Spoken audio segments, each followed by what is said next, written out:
Greetings, everyone, and thank you for watching today. I'm DuPage County Board Chairman Dan Cronin. Welcome, everyone. I'm Dr. Nathania Montes, Interim Dean of Student Affairs at College of DuPage. And today we will explore the lessons learned from our year-long community conversation on diversity, equity, and inclusion. Last summer, Dr. Montes and I developed a plan for DuPage County and the College of DuPage to work together and host a series of discussions and conversations. We asked community members to contribute blog posts and videos exploring the issue of race and how it impacts DuPage residents' lives, daily lives, how they work, their education, their social lives, and their futures. We are pleased to say that the community enthusiastically embraced the discussion. We welcomed guests from all cultures and races to share their stories and discuss their experiences. And we asked hard questions. And honestly, we probably broached some topics that are often difficult to discuss. And we're glad we did, because it opened up a valuable dialogue that should and will continue.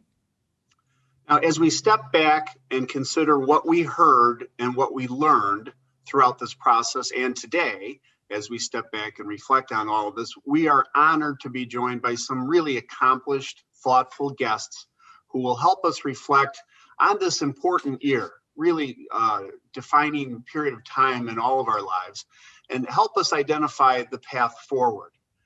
Throughout the next 30 minutes or so, we're going to talk to our guests, Michael Childress. I'm honored to be joined by Michael Childress today, President of the DuPage County NAACP. Steve Davis, Chairman of the DuPage Airport Authority and Chairman of the Will Group. College of DuPage Interim Assistant Dean Sonia Watson, and College of DuPage English Professor Jason Snart. Thrilled to have all of you here with us today.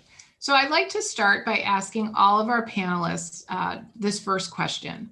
1 year after George Floyd's death and the subsequent outcry and all of the protests, do you find it any easier to discuss issues involving race in your everyday life and interactions? And how does the topic come up? And are you finding that it comes up more frequently now? I think we maybe want to direct that question first to Michael Childress from the NAACP. Okay, I'd be happy to take that question. First, being the president of the DuPage County NAACP, you can never shy away from topics on race. You can never get away from it. It is part of the organization. It's why we were formed. So I've always been comfortable having conversations about race. The issue is how it's received. So it becomes on the person that is receiving the message. It's always going to be polite and respectful, but it will be honest. And when we look at the George Floyd issues, I've clearly said that these are issues in our community that is nothing new. You know, George Floyd's situation was nothing new. The only difference now that we have been experiencing this for well over, a couple of centuries now, is that everybody's walking around with a camera in their pocket. Had it not been for an 18-year-old girl that had the guts to videotape it, we wouldn't even be having a George Floyd conversation. It would have just gotten written off, placed in the archives of quote unquote, we investigated and found probable cause, and we would have moved on with life. But one thing that is for sure is that your eyes can't unsee what they've seen, and your ears can't unhear what it has heard. So as we begin to utilize technology, all of these things are now becoming more exposed than ever before. But has things changed?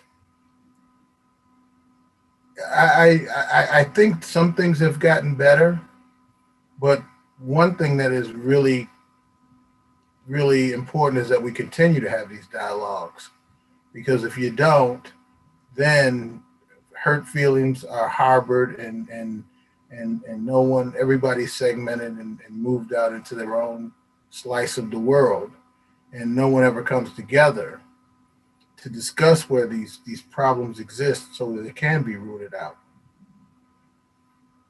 Steve Davis? Yes, good morning, and it's a great question. I think this year, as you reflect back on this year, and me having lived in DuPage County for almost 40 years and started a business here, and Chairman Cronin has been a dear friend for many, many years. This year has been particularly tough. I was raised to be safe. I was raised to not only survive but flourish. So there are issues like I don't put my registration and my insurance card in the glove compartment. I put it in a visor above my windshield.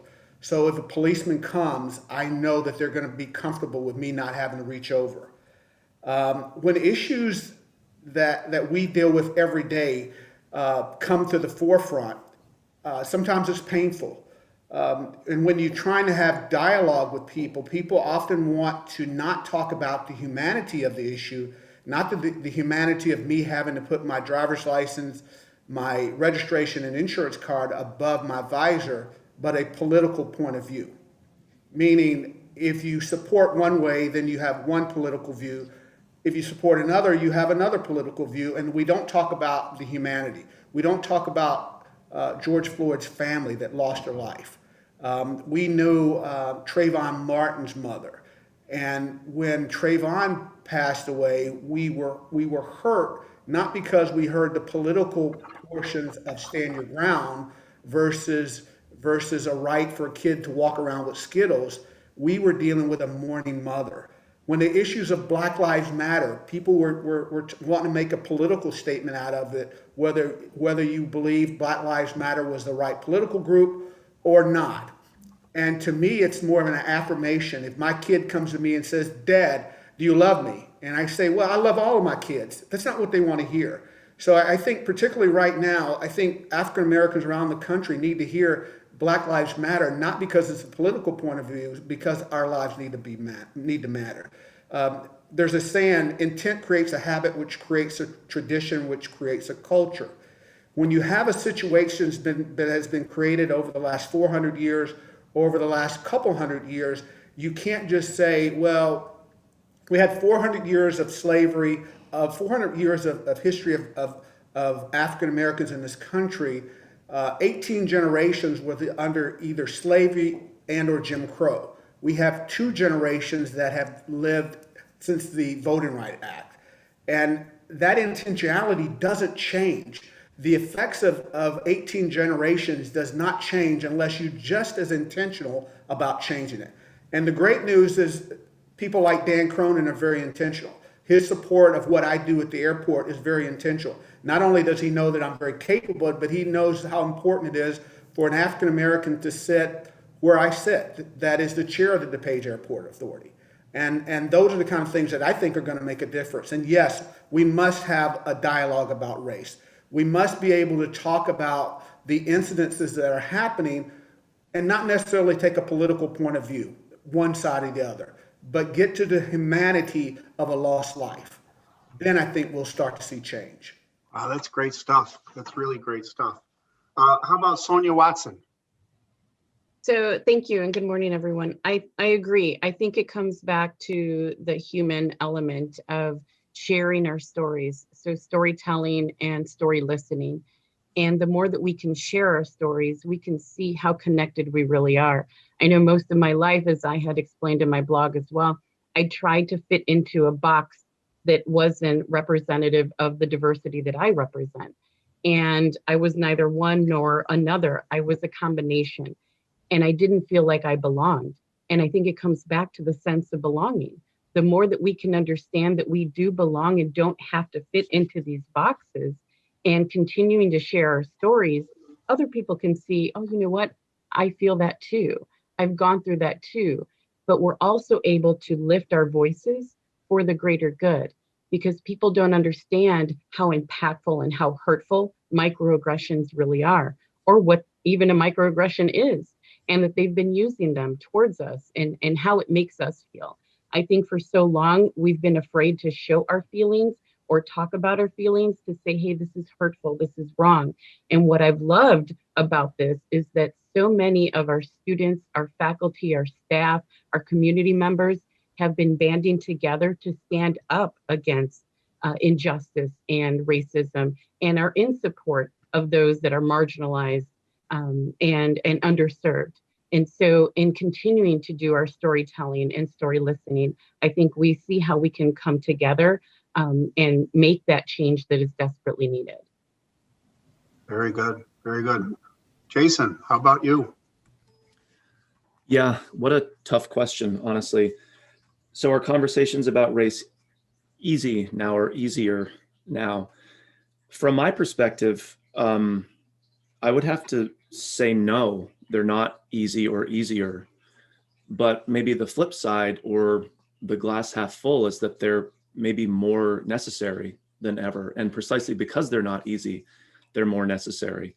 But what I do see in my role as a teacher, so interacting with students in the classroom, virtual or otherwise, is, I guess, a greater willingness, precisely like what Sonia was saying, to share their story, whether it's about race or just about who they are authentically, even if they're kind of figuring that out still.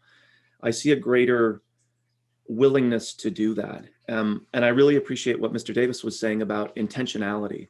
And again, for my very narrow slice of the world, I feel like teaching with intention to give students the opportunity to be themselves, or to figure out who they are in a safe place, is really important, and maybe moves the needle a little bit about in terms of people feeling more comfortable, and not, again, like Sonia was saying, trying to fit a mold that has been created for them, but to be who they are. And oftentimes that involves them sharing their story about race, or about gender, or about all kinds of other things that make up their identity. So my short answer, though, is no. For me, questions about race or conversations about race are not easier, but they are more necessary, I think, than ever. Yeah, that's very thoughtful. I understand. Well, we have another question. I'm going to pose it. It is as follows. The notion of equal opportunity was an area we explored in our E4 spring series, particularly in the area of our local economy and in education. Steve Davis, as a business owner and a mentor, a very powerful mentor for young people involved in the Tuskegee Next initiative at the DuPage Airport. How can we increase economic opportunity for people of color and women? And let me also follow up and say, what model have you developed, or what model do you follow that works? And I have a question for Michael after we give Steve a chance to respond.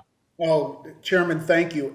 I don't think I have the hours to talk about this, but I'll try to be brief. Please interrupt me and say, whoa, that's enough.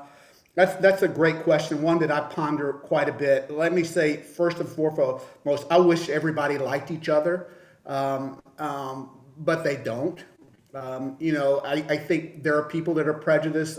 I may like pink, somebody else may like blue. But my challenge is, when you institutionalize those prejudices, that becomes racism. And as much as I don't mind as much as someone not liking me, what I do fight for is not social justice as much as economic justice, because I think a lot of the problems that I see that we face are economics, that are a lineage of the racial injustice. You look at COVID, the Black people were 4 times more likely to die from COVID than whites. That was not a physiological reason, it was a social economics. We were essential workers, We took public transportation. We lived multi-generational in the house, maybe smaller facilities. So that became a breathing ground, and we took the brunt of COVID. If you think about our communities, if you on the west side where we've made an investment, we've got a $20 million investment into land that hasn't been on the tax rolls for 30 years. That if we can bring jobs and economic activities, then we can help change that community. When you have 18 to 24-year-olds at 50% unemployment, that is a problem for our region. And again, being intentional and going into those communities and creating that ecosystem where people can make above minimum wage with health care and retirement benefits, then you can see real change.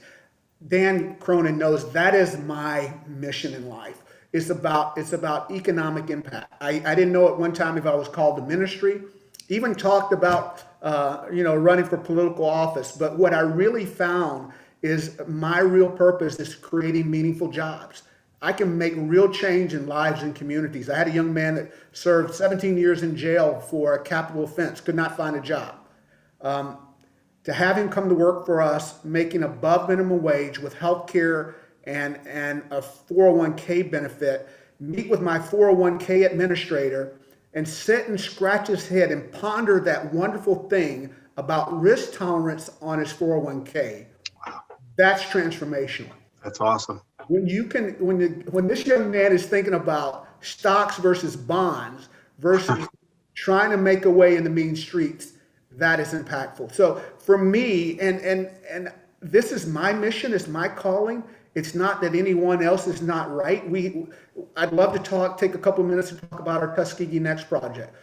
We honor the lineage of the greatest generation, people that love this country greater than the country loved them, and that's not necessarily a bad thing.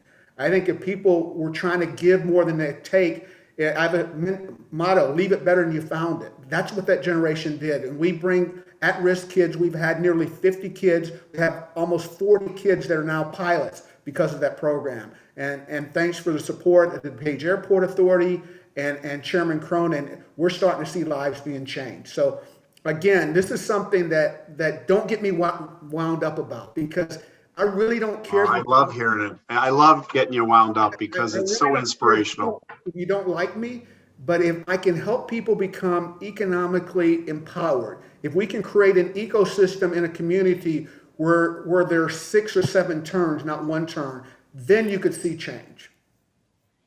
And Steve, that makes an excellent point about this whole idea of access to resources and access to opportunities that a lot of times people just don't know are out there. And that becomes so critical. And that's why these discussions are critical. I'm on the board of the Tollway Authority. We're trying to grow diversity and inclusion. I think everybody understands diversity and inclusion is needed. It makes us a better state. It makes us a better region. And again, it's about inclusion, not exclusion. Now, Michael, if I may, you participated in a panel on opportunity in business, and may I ask, what was your take? What was your takeaway from that experience, and how can we continue to expand economic opportunity in DuPage County? Thank you for the question. And again, I'm honored to be here. I think that what we have to do is to someone mentioned the exposure, to educate on those economic opportunities. You don't know what you don't know. I think one of the someone in George Bush's administration talked a lot about unknown knowns and known unknowns. Well, those things seem cliche, but they are true. If you don't know that there's a person like a Stephen Davis out there, then how do you move forward? And that's what we have to think about when it comes to our kids and anyone thinking of starting a business. How do they become exposed to the Stephen Davises of the world? How do they plan their course curriculum when they start to enter college, when they start to think about what's next. Because I think back to when I was in high school, time is very, very short. You know, I went in as a freshman thinking, man, I got 4 long years. Freshman year went by, sophomore year went by, junior year went by, and I was like, man, I'm going to be a senior. I'm going to be out of here. What do I do with the rest of my life? And unfortunately for me, I didn't have a lot of mentors like a Stephen Davis. We need to make sure that how do we duplicate this gentleman fivefold? The sheer fact that you're on the airport board, and we have someone in our committee whose father was a Tuskegee Airman. We got to get you two together, you know, and then we can probably talk to the kids that are thinking about a life in aviation, and not only just that life, but what are the businesses that are the outgrowth of that? You may not be a pilot, but what are the other career courses that can help you? And how do we chart that curriculum for minority students as they enter, which I consider one of the crown jewels of this area, the College of DuPage. When we start to talk about, and I talk to this to kids all the time, you know, we as African Americans have endured disproportionately a massive amount of student debt because we typically can't afford to write checks to universities. But you have the crown jewel of this area that is affordable and going to give you a spectacularly quality education sitting right there at the College of DuPage. Why would you go into debt, massive amounts of debt, when you can get a superior education just right here at home? And then we can start to talk about, you know, what are the business ventures that could happen after you've graduated? Who are the mentors there? You know, Steve can't be the only mentor in DuPage County. You know, it has to be, you know, I guess African American proverb, it takes a village. Well, it has to be a village of mentors that can take these students and these young people and even middle-aged people that are starting, because we're in a new economic world where, like me, I'm working from home. A year ago, I was going to an office. So this is the new normal now. And how do you take the new normal and use it to your advantage under the under economic prosperity, I guess? So those are the things we need to capitalize on. And I'm looking forward to working with everybody that's on this panel to see if we can get some things accomplished. One of the things I truly believe in is one of my mentors told me is to not bring a problem if you can't bring a solution with the problem, because then you become a problem stater and not a problem solver. So I'm looking forward to everybody on this panel to seeing where we can take it from here to bridge those gaps. And thanks for the question, Dan. So Steve and Michael talked a little bit about economic opportunities. Sonia and Jason, what about expanding opportunities in education? So I think one of the opportunities, and from what we've learned over the past year, is that it's not explicitly taught how to have a difficult conversation. And I think that's a great opportunity for students to learn not only how to have a difficult conversation, but how to respectfully have a conversation and how to approach disagreements respectfully as well. Because it's okay to have differences, but I think we don't know how to do that. So we need to do it afraid. We have to try to do better, try to be better. But I think one thing that we can see and we can learn and take any comfort in this last year is the way students have bonded together And the way they've come together with other people, across boundaries, whether it's race, geographic location, age, how they've really come together across our nation to stand up for more and learning to lift their voices. I think in building conversation and building community, we build stronger students that become stronger adults, and having a new way to communicate with each other instead of seeing it as such a divide. I think that's one of the greatest challenges that we could expand on for sure in education. So from my perspective as an English professor, I think a lot of the opportunity in my field, but really across the board, when it comes to sort of like our approaches to teaching and the opportunities that we afford to students, I think this has always been there, but much like the first question, this is more acute than ever, is the necessity to tie what students are doing in their classes, whatever those classes might be, to the world that they live in just every day. And I think that sort of goes to what both Mr. Childress and Mr. Davis were talking about in terms of like opportunities in economic opportunities, life opportunities. My goal is that those opportunities, those possibilities aren't separate from what somebody is doing in school at COD, for example. They're part of what someone is doing at COD. So building even something as simple as assignments that don't feel like assignments for a class that are being produced because I've required them, but that are having people tell their stories about the life that they're living, about discovering opportunities, about discovering mentor possibilities, as other people have talked about. I think there's enormous opportunity to build education, not sort of like Mr. Childress was jokingly saying, you finish school and then you think, what am I going to do now? If we can make school the ongoing process of thinking about like, what am I doing? What will I do next? Those shouldn't feel different to students. That should be sort of threaded throughout their education.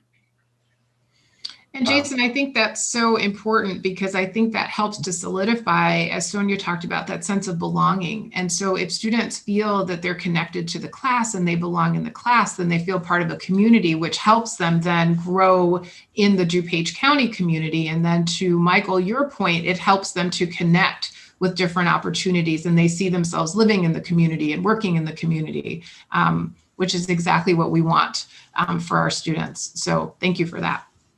I might just add, Nathania, that one of the most exciting moments that you can experience as a teacher is when you find or discover a student who learns that their story matters, that their experience of the world matters.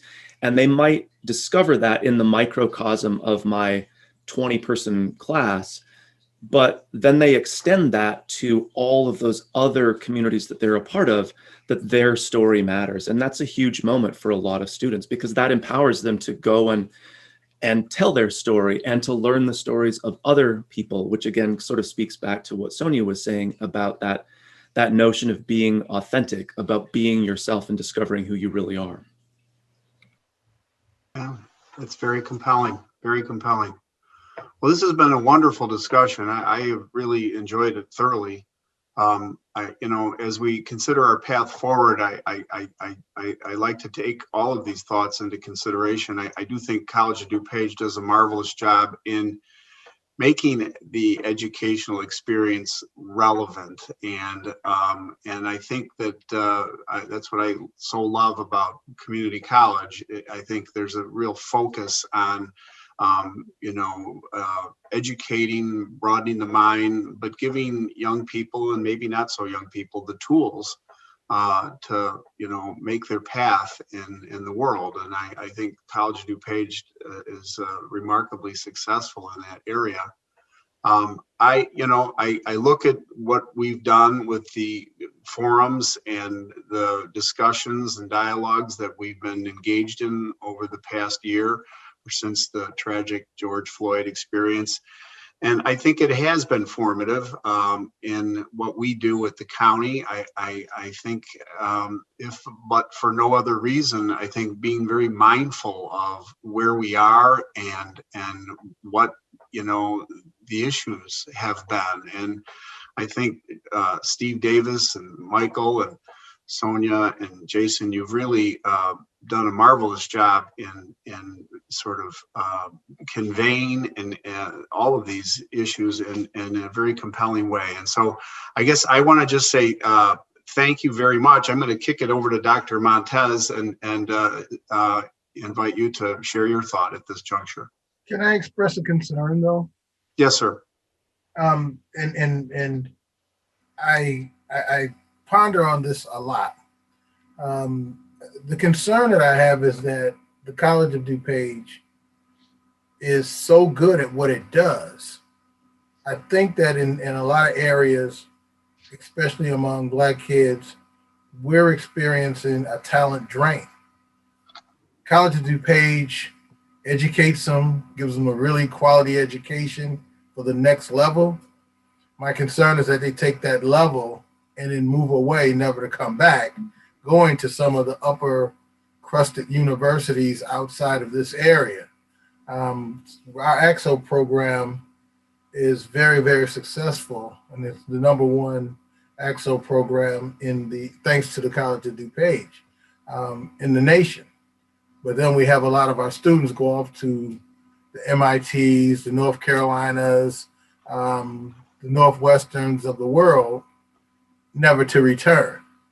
And that is, if we had one thing we could do, I think we need to at least address our talent drain more than anything else, because again, we do a wonderful job at College of DuPage educating them, and then they're recruited to other places, other parts of the country, and put those skills and talents to use when we really would love to keep some of that home. And so I guess that does sort of raise the question, I guess we can ask to our panelists, what can we do in terms of helping our student population feel that sense of community in DuPage County, that they want to stay, so that even though they do go away potentially to pursue, educational opportunities, that when they're done with that, they say, I want to come back. I think we need to be, again, it goes back to being intentional. And, I talk about economics, but it's not exclusive from education. We're with our Tuskegee Next program are looking for strategic partners. We want to identify, 14, 15-year-olds, get them introduced to aviation, have them come through our program, partner with a College of DuPage, where we're very intentional about not only an education, but what that education leads to.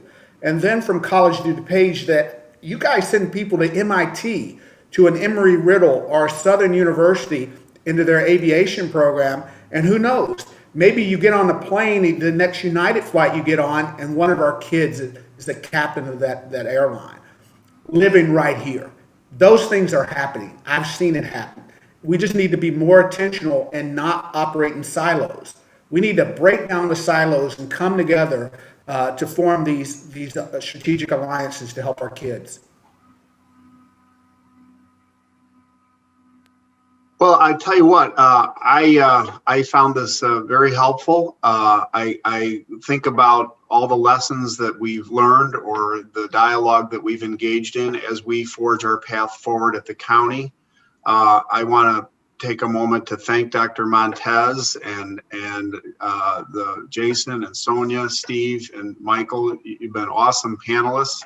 Dr. Montes, I'll kick it over to you if you have any final remarks. And I was going to just say thank you to Dr. Caputo and the staff and the students at College of DuPage for being such wonderful partners facilitating this project. I've so enjoyed engaging with COD the last couple of years. It's been marvelous, and I just think it's a gem. And you have really smart, talented people at COD, the leadership, the professors. So I'm really fortunate to be part of this dialogue and to contribute to it. Dr. Montes, please. Absolutely. Well, thank you, Chairman Cronin, for the partnership. I really want to extend that thanks. What started as sort of a conversation turned into this year-long initiative. So I want to thank all of the panelists for joining us today, but also for everyone for just engaging for the entire year. I think that we created a good model of educating our community, of offering opportunities for reflection. And I do think that it produced some really great actions as a result. Sonia talked a little bit about the blog. We got a phenomenal response to all of the blogs that we posted, and people saw themselves in the stories. And people wanted to know more. They wanted to know more about people from DuPage County and people from College of DuPage. We had several students say, I never knew that about you, or I never knew that about another person. And I think it speaks to that sense of belonging. So again, there's so much thanks to go around, but just, the power of connection, the power of really getting to know people, beyond surface level, I think is probably one of the biggest takeaways, from this initiative. And I hope that, that this dialogue continues, as well. I'll piggyback on that because I had my personal experience. I didn't know much about Dan, and he invited me to lunch, and we had a wonderful time just talking. And I got to know Dan as a man, as a human being, his thought philosophy, things about his kids that I did not know. He knew things about me, and we walked away with a greater understanding and a greater respect for the work that he does. So I wholeheartedly agree with what you said. I appreciate that. But I'll tell you, let's just to keep perspective on this. This all started with a discussion about how do we celebrate Juneteenth? How do we approach this in a meaningful way? And nothing wrong with having a day or a parade, but I frankly found our approach far, far more enriching, far, far more constructive. This, years long of engagement, discussion, dialogue. I mean, I personally feel so much more fulfilled than just checking the box for some holiday. And I do think you're right, Dr. Montes, and you're right, Michael, this will continue. It needs to continue, and it will. And I think, what we do and what we establish as a partnership between the County of DuPage and College of DuPage, this is a precedent, and it's going to be a defining feature of what we do at the county. It's the relationship, it's the dialogue, it's the interaction, it's the collaboration with College of DuPage. So I want to thank you again, Dr. Montes. Thank you, all our panelists here. I'll add my thanks to our audience and panel participants as well. We are so grateful that you joined us, and let's keep the conversation going. Thanks for watching.